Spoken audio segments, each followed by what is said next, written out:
Karibu kwenye safari ya uchambuzi wana michezo ambao tunakutana kupitia IREM TV. Nafanya safari zetu ambazo zinakuwa na sehemu kubwa ya mazungumzo pamoja na uchambuzi wa taarifa, matokeo, matukio pamoja na mambo mbalimbali ya kimichezo popote pale ulipo. Bana, wiki hii ama weekend hii imekuwa mbaya sana kwa timu za Tanzania by the way, na hata Watanzania wote.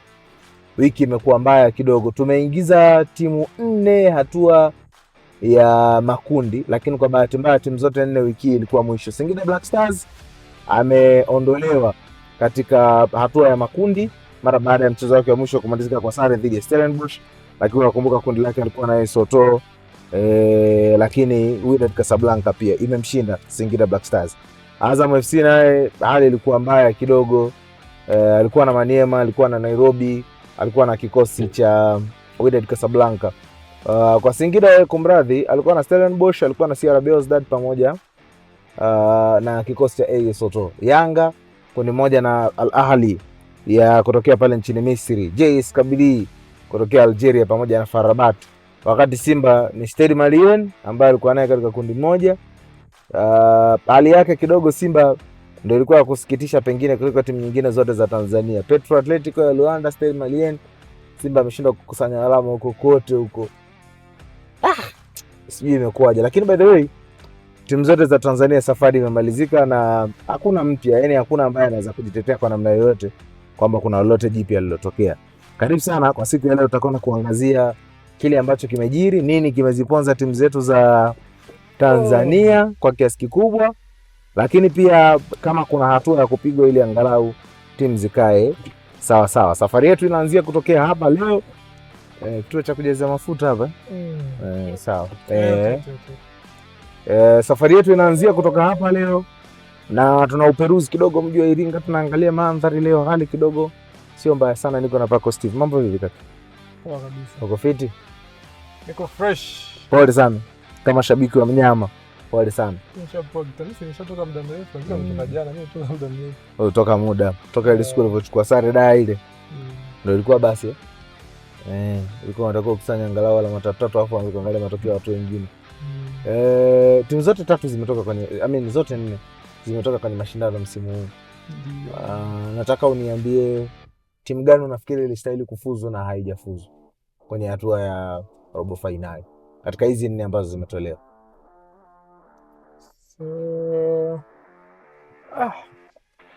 Yaani huu kwa mtazamo wako. Timu ziko 4, unadhani nani alistahili? Simba alistahili kufuzu. Ila hajafuzu kwa sababu ya aina ya kundi. Sasa aina ya kundi Simba amekuwa kwenye kundi gumu zaidi ya hilo. Alafu akaongoza, alikuwa anaonyesha hali, alafu akaongoza kundi. Sahihi kabisa. Hapo sio aina ya kundi bwana. Simba tu amecheza karata vibaya sana. Wamefeli na hapo hamna kujitetea. Mara yake tumefeli, tujiendelee na msimu nao. Na ukuja mpira uongopi. Okay. Kwa Simba kwa ukubwa wake, Simba kwenye mashindano ni stahili avuke. Sasa kwa ile kundi ambao ilikuwepo, kwa sababu ile kundi sawa lina watu ambao wana majina makubwa, lakini kwa msimu sio wazuri sana. Sababu mwana kama Tunis yule. Yule ni mkubwa sana yule. Esperance ni mkubwa kabisa. Yaani ni ila sasa timu ambayo kwenye hichi kipindi cha miaka 5-6 iliyopita ubingwa kashachukua mara moja wa Champions League na finali kashacheza hapo. Ila kwa mwaka huu hakuwa vizuri sana, kwa hiyo hakuwa timu ya kutisha. Simba kwa anaweza kufanya kwenye hiyo grupu vizuri. Ila ndio hivyo. Yanga pia alikuwa ana kikosi chake, timu ilivyo wanastahili kuvuka lakini hawajavuka. Azam walistahili kuvuka lakini mimi nataka niambie aliyekuwa anastahili zaidi kati ya wote kuvuka kwenda robo finali. Kwa kuangalia performance sasa hizi ilivyokuwa imekaa ni Yanga peke yake. Yanga peke yake ndio alikuwa anastahili zaidi kuvuka. Yani mimi mtu akiniambia Yanga alikuwa anastahili kuvuka, alafu nikimwangalia Yanga ana pointi 8, anastahilije kuvuka? Yani sisi tunajua principle watu makundi pointi 10. Yanga sasa nani anastahilije? Yanga alikuwa ashaanza kuweka karata vizuri toka mechi ya kwanza.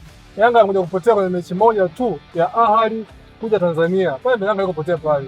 Kuruhusu sare nyumbani, Yanga alipotea pale. Yanga amecheza mechi ya kwanza hapa kashinda. Kaenda away kapata sare. Mechi ambayo mimi anatakiwa ashinde. Hiyo hata na hiyo msao kamili shashinda sana, lakini kiuhalisia mfumo wetu wa mpira ulivyokaa Bongo ni kwamba ukitoka away either usifungwe au ndio upate sare. Okay. Au ukiweza kabisa ushinde. Yanga ameenda kule Uarabuni kwa Algeria kule kwa Kabaile. Katoa sare. Hesabu iko safi. Pointi ngapi hizo? 4. Ameuli Bongo hapa kwa mapumziko. Akaja nani? Akaja National Ahli. Mechi kwa hesabu ya kufuzu ilibidi Yanga ashinde ile mechi. Angeshinda angekuwa na 7. Ndio. Baada ya kufungwa na Ahli kule. Alikuwa hapa nyumbani ashinde afikishe point 7. Alikuwa na 7.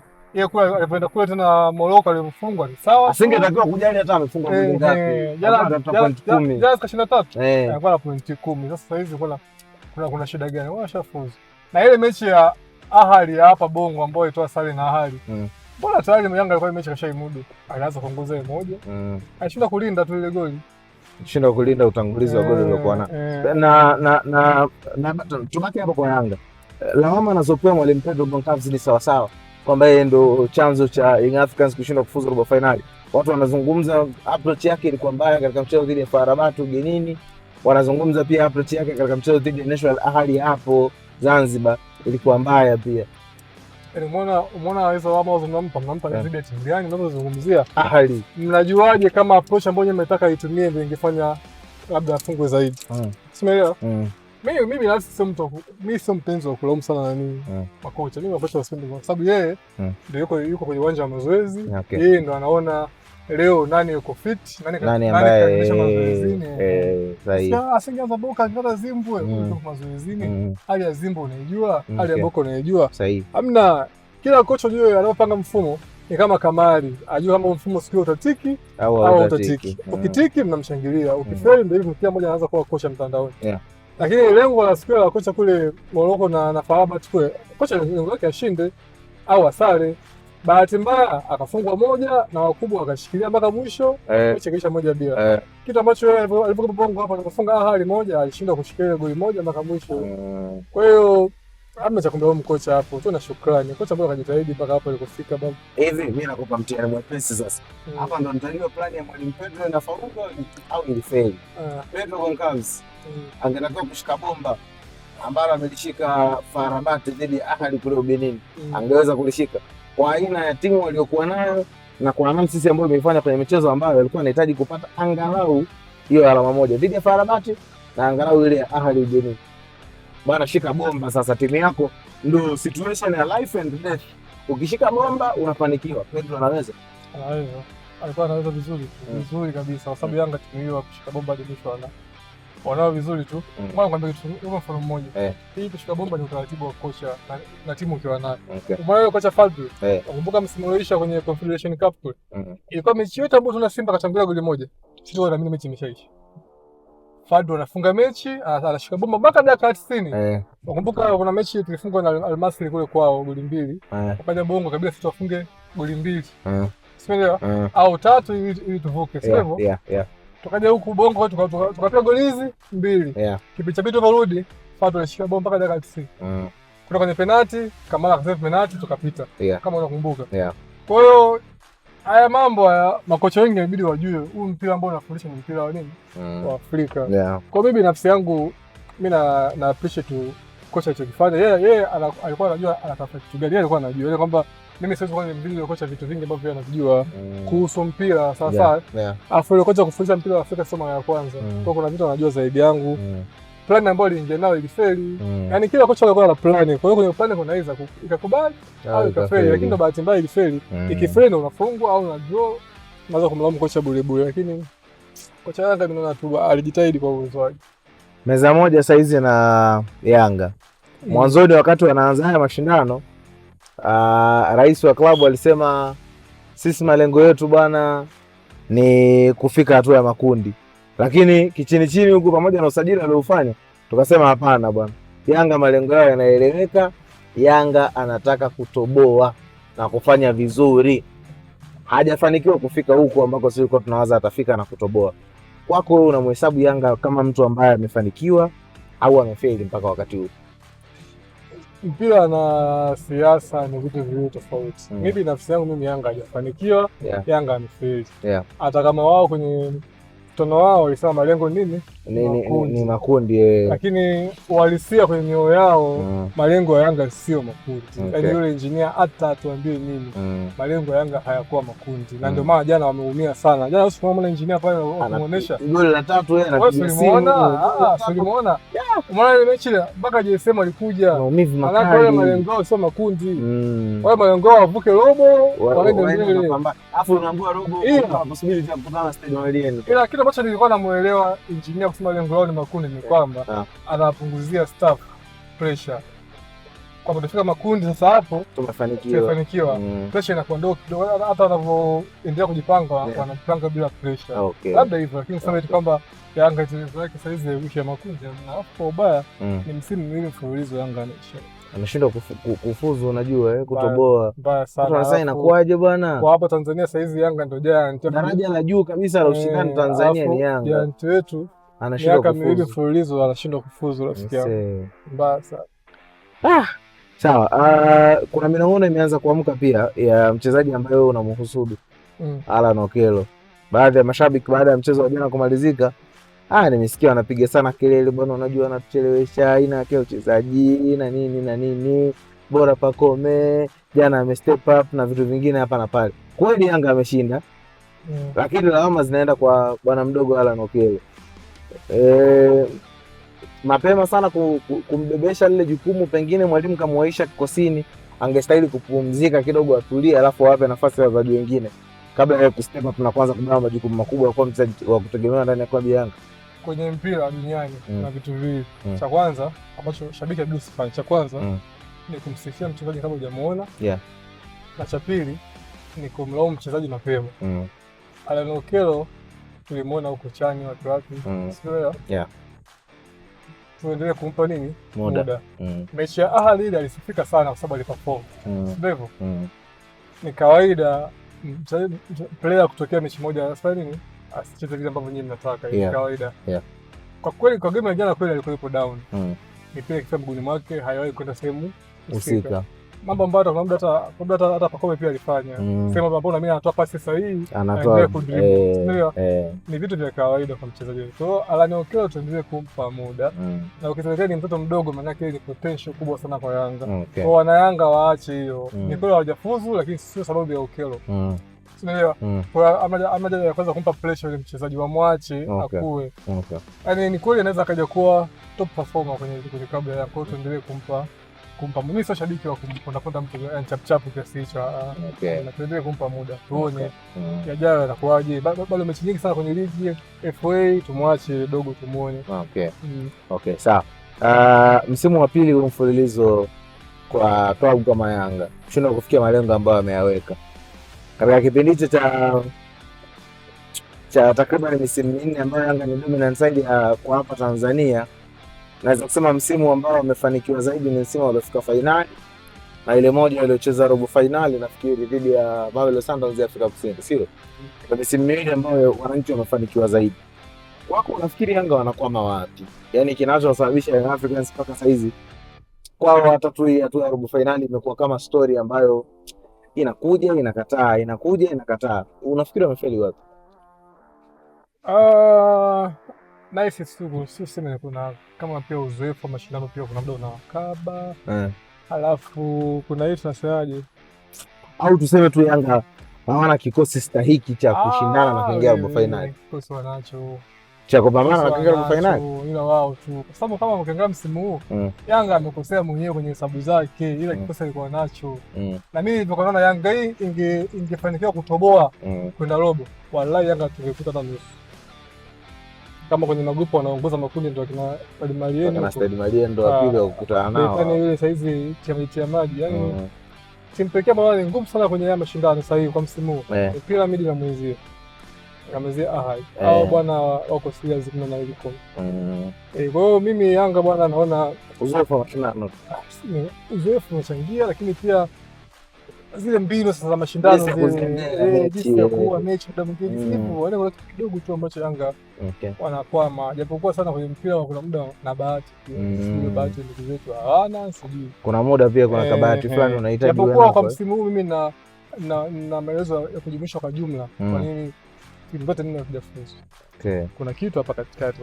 Kuna shida mahali kwa timu 4. Zote 4. Tutakuja kwenye majumuisho mwishoni kwenye hizi timu 4. Mimi nataka tukae tu mezani, yani tukae tu meza moja tujadili kwamba daraja la wachezaji, sawa bwana, wachezaji wa FAR Rabat, daraja la wachezaji wa National Ahli, daraja la wachezaji wa Stade Malien, RS Berkane, Pyramids, hilo daraja hilo la Esperance de Tunis, vilabu ambavyo vimefuzu hatua ya robo finali, tunakubaliana ndo daraja ambalo wachezaji wa Yanga wapo pia baadhi, ili sasa angalau tukubaliane sasa kama bana timu yetu sisi inatakiwa ifuzu robo finali. Waliofuzu robo finali sikina Ahli, sikina Esperance, tuna daraja la hao wachezaji ambao wanafikia huko. Tunao baadhi, so tunao baadhi. Mbona ushangaa timu hata kama zile zinamtaka mtu kama Faisal na nini, zinamng'ang'ania tena, sio zinamtaka zinamng'ang'ania. Tunao maplayer baadhi ambao na hizi zile level za wenzetu, tunao baadhi. Kwa hiyo baadhi yetu inafaa tusifuzu mara nyingi kama ambavyo, kwa sababu umeona kama wale Ali ile kila msimu malengo yake sio kufuzu, ile malengo yake ni kuchukua ubingwa. Yani wewe ndio ubingwa msimu. Ile Pyramid malengo yake sio kufika nusu finali. Malengo yake ni kuchukua nini? Ubingwa. Sasa kwa nini hawajaamini hivyo? Kwa sababu wana invest sana kwenye usajili. Wale wapo tayari kutoa B5 kwa ajili ya kumpata mchezaji. Kitu ambacho Simba na Yanga ni ngumu sana kufanya. B1 wenyewe mnakuwa mnahangaishana sana. Kwa hiyo bado hapa bwana tusimame tuzungumzie. Tutafika huko ndio, lakini taratibu mno kwa sababu tulivyoamua. Okay. Ila sisi bado sana kuwa kama robo ni maisha yetu. Bado nusu finali nini? Tuna safari ndefu sana ya kufika huko. Unaona Ali rafiki yangu eti kocha hajachukua kombe anafukuza. Kocha ukishindwa kupata huo ubingwa wa Afrika inabidi uondoke. Inabidi uondoke. Sababu kuna mahali wewe umeshindwa kudu. Okay, fine. Twende kwa Simba. Tumekuwa na muda mrefu sana wa kumzungumzia Simba kwa sababu yeye alitoka mapema kidogo. Kwa hiyo tulikuwa na muda mrefu sana wa kumzungumzia Simba. Lakini leo nataka tu mashindano yamehitimika, kwa hiyo tumweke Simba mezani kidogo kwa siku ya leo. Simba bwana amefeli. Ndio afeli mkubwa kwa Yanga. Daraja la Simba kidogo limeanguka kuliko Yanga. Kuna kitu uongozi. Simba uzoefu wa mashindano nao, sio? Namna ya kuua mechi anajua. Anajua vizuri. Wachezaji changamoto inaanzia hapo. Changamoto inaanzia kwenye Simba, changamoto inaanzia kwanza kwenye kuondoka Fadlu Davis. Ile shida inaanzia pale. Wewe nenda pale Sekini Mosa. Ukamchukua ile kocha? Unasema nini kwa nini ile kocha mpaka leo ana timu ile mchukua? Shavalia. Wale jamaa wamelock ile kocha asiondoke pale kwa gharama yoyote mpaka wenyewe watakavyotaka. Simba pia wanaweza kama kweli walikuwa wanamtaka Fadlu, wangeweza kumshikia Fadlu asiondoke, kwa sababu project ya Fadlu ilikuwa imeanza kuwaka. Licha kwa imeanza kuwaka, yeye pia alisubiri watu wake. Wachezaji wengi sana walikuwa kwake pale. Fadlu akaondoka, akaja kocha mwingine. Kocha mwingine akaja pale Matatu. Huyo alipokuja sasa ilikuwa bahati mbaya kweli yani. Pantev naye kama timu yake ilikuwa ichezi, kwa hiyo inacheza, chances zinacreatiwa, watu wafanye nini? Hawafungi. Hajatia naye kafukuzwa. Kaja mwingine. Sasa hiyo umeona hiyo kitu? Hiyo kitu kwa timu ambayo ndio ina bwana, timu kwa imeshajiona, timu ndio inaendelea kuundwa. Alafu mwalimu huyo kocha wanne watatu sijui kufuzu ingekuwa jambo sana. Hapo tungesema Simba maisha ya robo ni maisha yake. Sisi timu ambayo Ulaya inabadilisha makocha hivyo ni Wolves, na unaiona iko nafasi ya mwisho kwenye msimamo wa ligi. Yaani wanafunzi wenyewe kiasi usalama mwalimu huyo kesho mwalimu huyo wanadada wachanganyikiwa. Kwa hiyo huyu akija anafundisha hichi, huyu akija anafundisha vile. Walifeli sababu yao hivyo mapema kabisa. Kabisa. Sababu ya kwanza kabisa ilikosea kwenye mechi ya kwanza ambao walifungwa nyumbani na Pretoria Rwanda. Pale ilikuwa sababu yote imeharibika. Na ile mechi Simba kwanza kushinda kipindi cha kwanza hata goli 3. Mapema kabisa ile naikumbuka vizuri mapema. Na kwanza wanapiga mashuti ya program yamba inatoka. Au yeye na kipa kapiga. Simba kaja kufunga goli la ovyo kabisa. Kaja kufunga deflection ya kijinga tu. Kwa hiyo Simba bwana kwanza na hisi nyosha kwamba tumefeli msimu kijinga. Kabisa. Tupange kwa msimu kabisa. Yaani hata ukiwauliza viongozi wa Simba wanajua walishafeli mapema sana. Na walikuwa wanakiri tayari mapema hali mbaya. Sasa yetu pekee Simba ni kwamba Yanga naye hajafuzu basi. Hivi inakuaje? Inakuwa hivyo. Au mpira hujaendelea? Umeendelea vizuri. Yaani nieleweshe mimi inakuaje mnafurahia timu imetolewa, mwenzenu katolewa kwenye mashindano? Kwa nini akienda bila kupata faida gani? Hajaenda tu kama hata hajaenda, umesema tunakuwa tuna chambo na mashabiki wa Yanga. Lakini wote wa Tanzania. Ndio wa Tanzania, lakini kila mmoja ana interest zake, mimi Simba, mwingine Yanga. Kwa mimi angevuka tungesema sawa, kwa ajili ya taifa ameenda. Amewajavuka, anacheka. Mimi sijafuzu tu. Yaani yeye hajaweza kuvuka mto, ashaanza kutukana mambo. Ndio ile uma. Kwa hiyo kinachouma pale ni utani wa jadi au kucheka. Anayecheka mara ya mwisho ndo anacheka vizuri, ndio sisi tunacheka vizuri. He who laughs last laughs best. Kwa sisi tumefurahi. Na kwa Mungu alikuwa ajabu, hakuna hata mmoja yoyote ambaye kaenda. Na mwingine ana pointi 9 na hajaenda. Sasa ana pointi 9 bwana, afu jana unaambiwa kipindi cha kwanza kamtafuta sana Wydad Casablanca. Kaja akachinja. Sasa sawa, Simba kafeli, sio? Simba ameanguka, tunakubaliana. Watu wengi wanasema kitendo cha Simba kuanguka ni Tanzania imeanguka. Hao watu wasema hivyo wana kitu, ni kweli. Sasa alikuwa mtu akwambia hivi Simba akiwa vibaya hata siku yetu inakuwa vibaya hivyo. Yule Simba yule. Ilikuwa Simba ya saizi ya mwipo saizi. Sawa. Ndio leo labda leo kafu ninaanza leo. Simba angefuzu raundi ya kwanza tu hiyo. Yaani hata kama kundi ligumu vipi? Angefuzu. Simba hii ya saizi. Yaani inakuwaje? Mimi nataka nijue what's so special na Simba tofauti na timu zingine? Ngoja nikwambie kitu kimoja. Wewe ni mfano mzuri. Unaona kule Ulaya? Mechi yote ambayo tunaona uwanjani kuna kombe Chelsea yupo. Wewe wote na Chelsea kama ni mzuri kiasi gani? Jianzaje. Kuna timu tu zipogo hivyo na mentality kwamba sisi kwenye mechi ya maamuzi tuko vizuri. Blaza, mechi ngapi tumeona hapa Simba? Ngoja bongo ni mechi ya maamuzi na Simba kufanya maamuzi. Nyingi sana, nyingi. Yaani mtu anapigwa 5 kule anakuja kuongea anashinda. Kwenye AC Vita, Marumoga, nani wale? Walikuja watu hapa. Wengi wale wa Botswana wale kwa sita hapo. Walikuja. Oloya alikula 7 hapo. Kwa hiyo Tottenham walichezea nyingi. Simba, kwa hiyo kuna kitu Simba tu yenyewe timu ilivyo, kuna hiyo spirit style. Wewe hata ukibadilisha wachezaji bado kuna vitu vinabaki. Inabaki bado. Kwani Chelsea, sasa Chelsea kuna Drogba. Wachezaji wameshabadilika wako kina Kalpama sasa hivi. Lampard wote hawapo, lakini angalia Chelsea kaenda finali na PSG. Kamzaboti. Alafu PSG hapo unaambiwa ndo the club, yani watu wanaihesabu wanasema hii miaka 10 hamna timu kali kama PSG. Kombe liko uwanjani, PSG akafa 3-0. 3 peupe kabisa. Finali nyingine finali 12 Chelsea na Bayern Munich. Chelsea ni mbovu, nataka kufukuza kocha, sasa kocha wa muda ni Di Matteo. Nakumbuka Roberto Di Matteo ndo kachukua timu hapo. Kiasi kama Di Matteo yeye akiongea Drogba na Di Matteo mwenye sauti ni Drogba, lakini kombe linatoa London Stamford Bridge. Kuna namba kwa timu tu zipogo hivyo. Kwa hiyo Simba yenyewe ni miongoni mwa kama hivi. Sasa mimi nisaidie kitu kidogo. Unahitaji nini uwe kama Simba? Hapa kwa sababu hapa tuna Singida, tuna Azam, tuna Yanga. Wote hawako kama Simba. Unahitaji nini uwe kama Simba? Hapo kwa hisia sijui spirit inatengenezwaje, lakini ni unajua ni Simba tu, kama nipo Simba na pengine beji ya Simba ni watu kujitoa. Madeni ya jezi ile mechi ambazo unaona kabisa leo Ngolo Kante amecheza kuliko uwezo wake. Leo sijui Kole Pama unaona kaza maana yake mtu unajitoa kuliko nini? Kuliko uwezo wako. Madeni ya jezi yale. Yaani kwamba kuna deni fulani ambayo beji inakwambia bana, wewe ukija hapa Simba inafuzugi robo finali hapa. Kuna mechi moja hivi ya Simba, ilikuwa Simba na Botswana. Watu wasema kumbe Chama anakimbiaga. Siku Chama aliamua kwamba leo hii mechi naibeba mimi. Tukashinda siku. Unaelewa? Kumbe Chama anaambiwa hivi kwamba waga tumuone kama ana mbio. Yeye sio kajitoa 100%.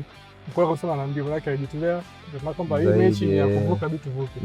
Kwa ndio hivyo spirit hiyo inabidi iwepo kwenye timu nyingi. Sasa timu chache sana zina uwezo mchache sana. Uongozi saizi na mambo fulani yametulia. Mimi nataka uniambie baba. Sasa pale kwa mnyama kidogo. Watu wameacha kushamara. Siku zimeona mnyama alivyoshinda ile, watu wameomba picha na Starboy. Mwenyekiti. Haijatulia. Simba mashabiki wao ni waozi ndio. Wepesi kusahau. Yaani viongozi wa mpira wa Bongo wengi wanajua mashabiki wao wanataka nini. Ndio maana utapiga kelele leo watakuletea kitu ambacho wanataka kwa jamaa. Hamna uongozi hata bado mimi sioni kama hata uko stable, ni sijui bado bana. Hebu chukua hii simple logic. Nilikutana nayo mtu akawa ananiambia hivi. Aliniambia Mohamed Dewji alikuwa sahihi sana kuulizia kuhusiana na zile mchakato wa mabadiliko. Bahati nzuri waziri mwenye dhamana ashazungumza, amesema bana, kamishna unayesimamia hili swala, malizana na jambo la Simba mapema kadri ambavyo inawezekana, kwa sababu mimi sitaki hili jambo liwe mjadala na liwe hoja kila siku. Nataka unipe actual fact ambayo unafikiria. Mchakato wa mabadiliko ungepaswa kuhusu upande wa mashabiki pamoja na upande wa mwekezaji, au upande wa mwekezaji pekee kama ambavyo uko sahihi? Kwa sababu Mo aliuliza kwa sababu inaonekana wanachama wako tayari kusajiliwa upande mmoja. Kama wanachama wanasajiliwa, maana yake fedha zinaenda kwenye zile hisa kubwa tulizokubaliana. Kama wanasajiliwi, maana yake zile hisa kubwa zinakuwa hazijaguswa, alafu 49 za mwekezaji ndo zimeguswa. Suluhu ya huu mchakato wa mabadiliko kwa upande wako ni mchakato wenyewe kukamilika, ni wawekezaji kuja wengi kama ambavyo wanapendekeza bodi, ni viongozi kuhakikisha wanarasimisha zile 51 zikae sawa sawa, ili angalau mashabiki ndio wawe na sauti kwenye timu, au nafikiri suluhu ni yote kwa pamoja, alafu kwanza tupate watu wapya kama ambavyo walikuwa wanasema siku zote? Kama ufuatilia, moja ya swali ambao na kila siku nakukwepa, ni swali ambalo linahusu transformation ya Simba. Kuna vitu vimekaa kama siasa, sijui hizi vimekaa fulani ambavyo mimi kuelezea binafsi nashindwa. Vitu wale viongozi ambao wako madarakani wenyewe ambavyo wataona ni sahihi, inabidi tuwafanye. Yaani mimi binafsi yangu mimi kuna kitu kama ni sielewaji. Ndio maana hata nilipoona gari interview kwamba Mo amesema amenunua Simba, ndio jambo lake la thamani sana amewahi kununua, si nini. Alisema, aliulizwa kwenye interview ile bwana, kitu cha thamani ambacho umewahi kununua nini? Akasema I bought a football team.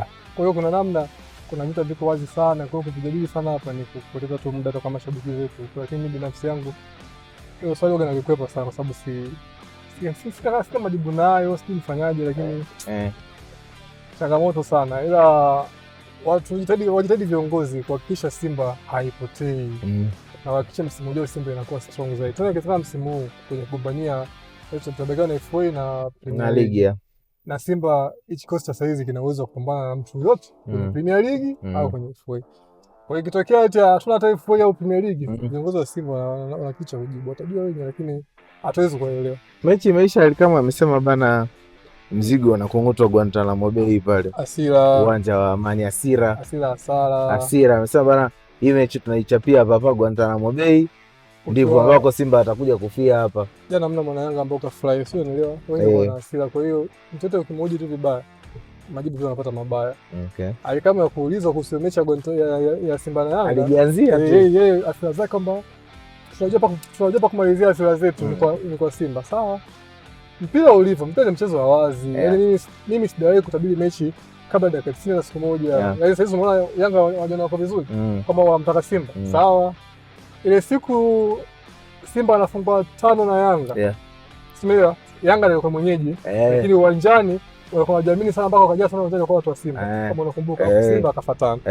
Sawa, kipindi kile ilikuwa Simba katoka kumfunga Yanga ile goli Dennis 2-1, sijui kwa Simba akawa hajiamini sana, mimi namfunga tena nani? Yanga kama kawaida. Simba alibutulia goli 5. Kwa hiyo kujiamini kitu kimoja, matokeo jambo jingine. Sema leo tutoe hata elimu kwa makundi mawili. Wachambuzi na wasemaji. Unajua mpira ulivyo bwana. Kama wewe kweli ni shabiki wa mpira toka kitambo, basi mpira utakuwa umeshakufundisha sana vitu vingi sana kabisa. Sisi ambao tushashuhudia mechi ambayo half time mtu kapigwa 3-0 ni finali. Yeye alipigwa 3-0 akarudi kipindi cha pili akachomoa na kombe akachukua. Simani na Liverpool. 2005 na 6. Sisi tushashuhudia Barcelona kafunga goli 4 raundi ya kwanza, na kushinda goli 5, goli 6 akapita. Umeelewa?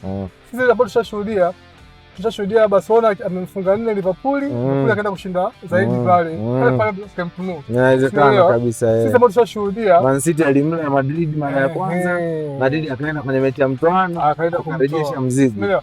Kwa sisi ambao tushashuhudia maajabu ya mpira kiasi hicho, tunajua namna ya kupunguza maneno, yani kutunza maneno, kwamba hichi ni siongee mpaka mechi ifanye nini itakapoisha. Sasa hawa wasemaji wa timu hapa, ndio maana nafika muda mashabiki wanawatukana, kwa sababu wewe ni msemaji, unamaanisha mshabiki kwamba tunaenda kushinda, nafuzu mpaka bango tunafuzu, umeelewa?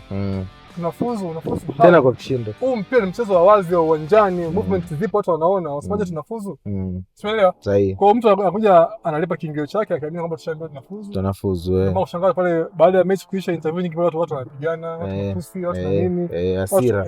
Hasira.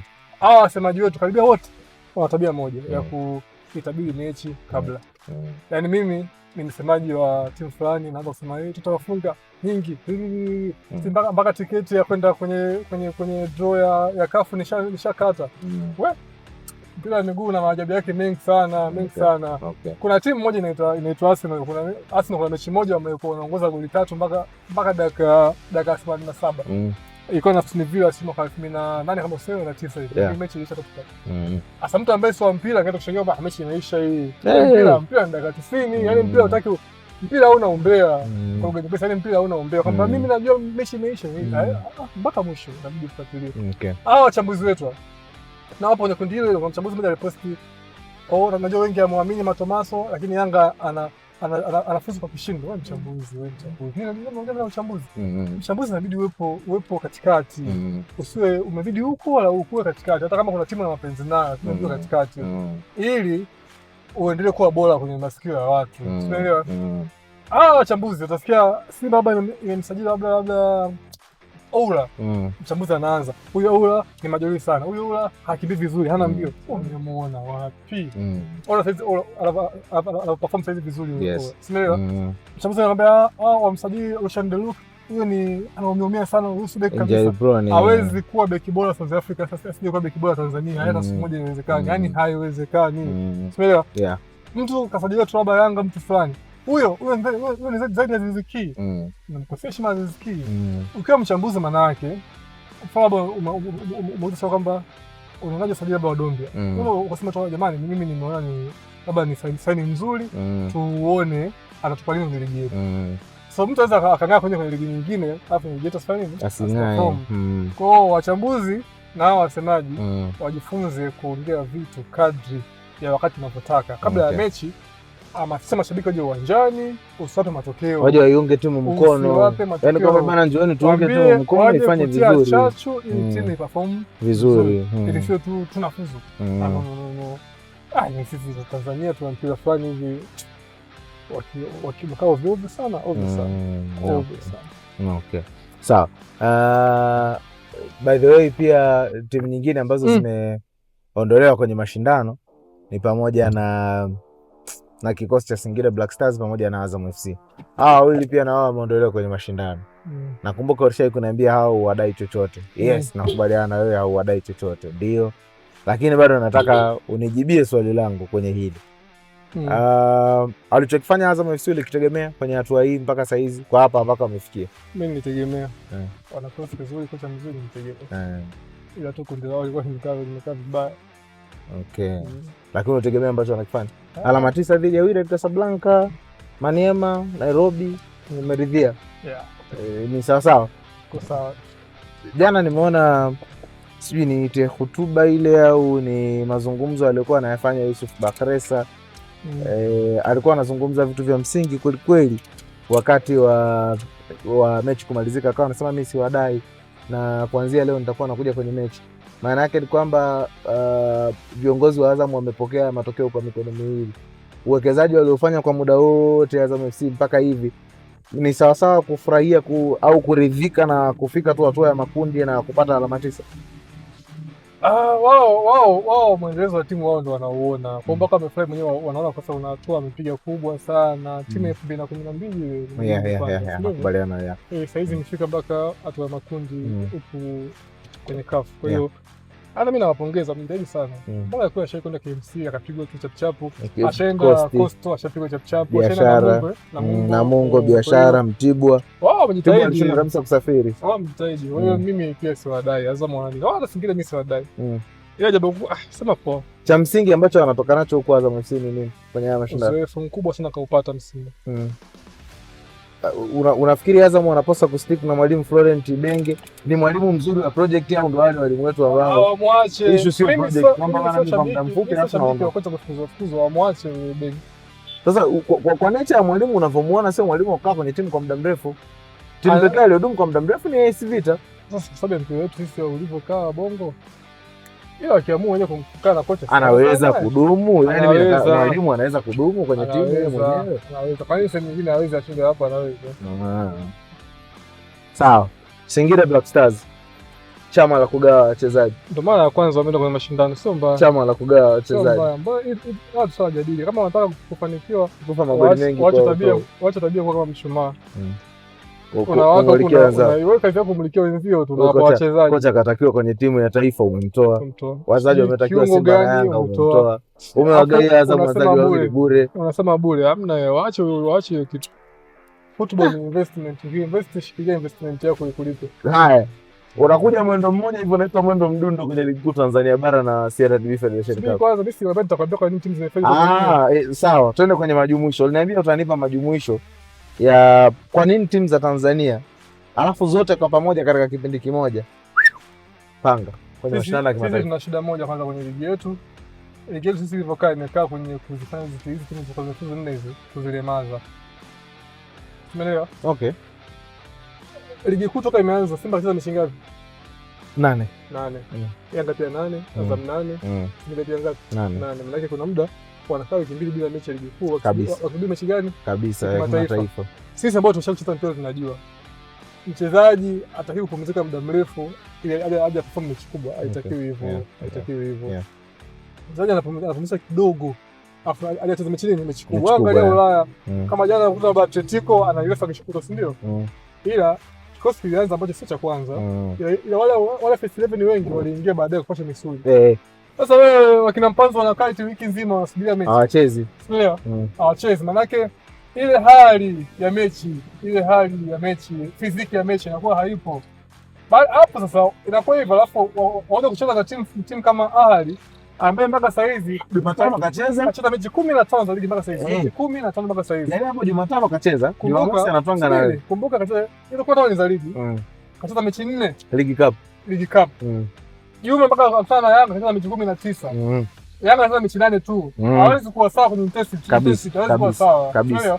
Hakuna haja ya ligi kusimama kama timu za kimataifa. Hamna haja kabisa. Sielewa. Haya mambo ndio yanajua fanya ligi inachelewa kuisha. Sasa mambo kama haya. Wakati timu za bidii ndio zisajili. Zile na kikosi kipana. Mechi ipo leo, waanze kina fulani, wale ambao wategemea hata wengine kipindi cha pili au waanze watafute ushindi, watoke, wengine waendelee. Ila hii kusema kati tunakaa wiki mbili tunasubiria Simba ajiandaa kucheza na Esperance na nani? Hamna. Hakuna mpira hivyo duniani. Wewe nenda nchi yote, hamna nchi ambayo eti kwa sababu manafita na UEFA na Madrid acheze Jumamosi. Hakuna. Hakuna. Hii mtu anaweza akachukua poa, lakini angalia mechi za sisi wa Tanzania dhidi ya hao wengine. Tunaona kabisa sisi hapa tunaanza mechi vizuri. Mfada dakika 70 hivi. Kuna kitu kinapungua. Intensity imepungua kabisa. Tupo kawaida. Fanya mechi Yanga ana draw na Ahly hapa Tanzania.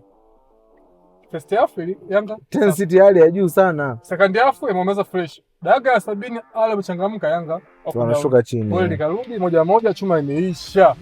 Umeelewa? Kabisa. Ligi inabidi iendelee. Ligi inabidi iendelee vizuri tu, vizuri kabisa.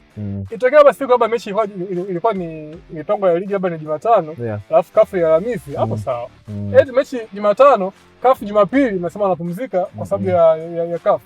Alafu kafu ndio tumeshatoka. Kuna kitu hakipo sawa hapa. Yaani hiyo moja ya sababu kubwa inafanya ligi yetu isperform. Na timu zikose intensity hiyo ya kishindani sawa sawa. Niyo nakwambia, nakwambia hiyo ni vibaya sana, vibaya sana. Huku kwako ni kama kudekezwa Kwa hiyo kudekezwa, afu ni ujinga kwenye mpira, ni ujinga. Hakuna nchi yoyote utaenda sasa hivi hapo. Wewe angalia kule Mamoja mpaka sasa hivi mechi 16. Kabisa. Mechi 16 za wiki kacheza. Hana kiporo. Umeelewa? Wenzetu kiporo mechi 8. Mechi 14 mpaka sasa hivi. Simba mechi 8, Yanga mechi 8, Azam mechi 8, mechi 8. Afu wote viporo mechi 8. Mechi 8 zenyewe hizo ni zile ambazo labda kafu ipo wiki mbili mbele ndio wanacheza leo.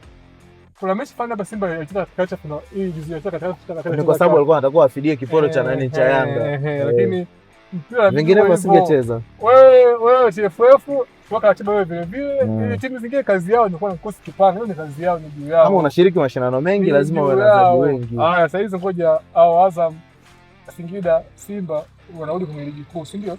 Wanarudi sasa kama vile ligi inaanza leo. Inabidi tena usimamishe mechi za upande wako wasifike kwanza 18. Usimamishe za huko kwanza kuna JKT wasifike 18. Madhaifu ya timu kocha anaona wapi kama katikati hapa apate mechi yoyote. Lazima apate mechi ya ligi ajue sasa okay. Basi kimataifa safari Mpanzo acheze namba hii, asifanye hivi. Wote tumekuwa mmekaa mazoezini, tunasubiri mechi kubwa. Amna. Kuna mtu aliniambia hata ukitengeneza idadi kubwa ya viporo pia kwenye ligi kuna namna unatengeneza hata mwendo pia upangaji wa matokeo. Mbaya sana hiyo, mbaya sana. Basi tu viongozi wasikie hivyo, kama wanaweza kusema wasikie, hii ndio imekaa hivyo. Hiyo ni mbaya, hakuna fali sasa, hamna nchi yote inafanya vitu kama hivyo ovyo. Sasa timu zinarudi kwenye ligi kuu Tanzania bara sasa hizi. Kwa standard ya timu ambazo zinarejea, unategemea ligi aina gani? Yaani Yanga anarudi sasa ndio rasmi bwana, mimi narudi kwenye ligi, Simba anarudi kwenye ligi, Azam, Singida Black Stars. Simba na Yanga kwenye ligi maisha yao ni yale hata wakiwa wabovu. Maisha yao ni yale yale kivipi? Wana shida tu, goli nyingi, mpaka kamshika mfano kampia goli 5, goli 4. Kwa ligi yetu ni bongo. Maisha yao ndio haiwezi badilika. Hivi? Ndio haiwezi badilika. Yanga simama Yanga. Hata kama pamoja na kwamba labda Simba akirudi ni hajakaa sawa sawa, kwenye ligi anatamba. Simba akirudi hapo sasa ndio magiji 5 4. Kawaida afu tutashangilia tu. Yanga akirudi hapo sio sawa, sina KM, sina nani 5 6. Kawaida ndio ligi yetu ilivyokaa. Simba na Yanga mechi yao ndio hayo. Yaani mechi pekee za kwa mwaga ubingwa Simba na Yanga kwa zinakuwa ndio hivyo, mechi labda Simba na Azam, Simba na Singida kidogo na yenyewe kidogo. Na zinakuwa mechi kidogo za nguvu kidogo. Simba na Yanga wenyewe hivyo. Ila the rest bwana hamna. Unaona kama Pamba JKT msimu huu anaweza kuwagia changamoto hizi timu. Sababu mwendo wao kusanya alama sio mbovu kivile. Bwana tuwaone wanakuaga hivyo hivyo tu, alafu kisha kafungwa moja, kafungwa mbili. Yaani sisi bwana ligi yetu kuna kocha anasemaga ligi yetu haina intensity. Juzi wakarushiwa mawe makopo pale. Sawa tu, lakini si ndio ukweli. Zanzibar. Sisi hapa tupende watu wa kweli. Tupende watu wa kweli. Yaani nchi yetu ukitaka uonekane wewe mtu wao unasema ukweli. Sasa ili tunamaliza kabisa. Ile tunamalizia. Nikwambia unitajie surprise package kwenye timu za Tanzania kwenye michuano ya kimataifa. Aidha chagua kocha au mchezaji au timu yenyewe. Surprise ilikuwa nini mpaka hapa mpaka tumefikia na tumetolewa timu zote 4? Surprise ni Yanga kufuzu. Surprise. Unategemea anapenya? Mimi sababu kwa Yanga. Sio shakosea sajili ndio kina Dumbi kuna nani hapa? Hamna. Sasa Yanga hiyo sajili zao ilikuwa sasa kuunda timu. Ilikuwa kujazia tu timu kidogo. Za kujazia nyama. Timu wanayo. Walikuwa nao tayari. Yaani Yanga hii kitu kufuzu msimu huu msimuelisha ni wao wenyewe. Timu walikuwa nayo ni wao wenyewe tu. Bwana, mimi naona safari yetu tumalizie hapa leo au unasemaje? Sawa. Tumalizie hapa safari yetu kwa siku ya leo.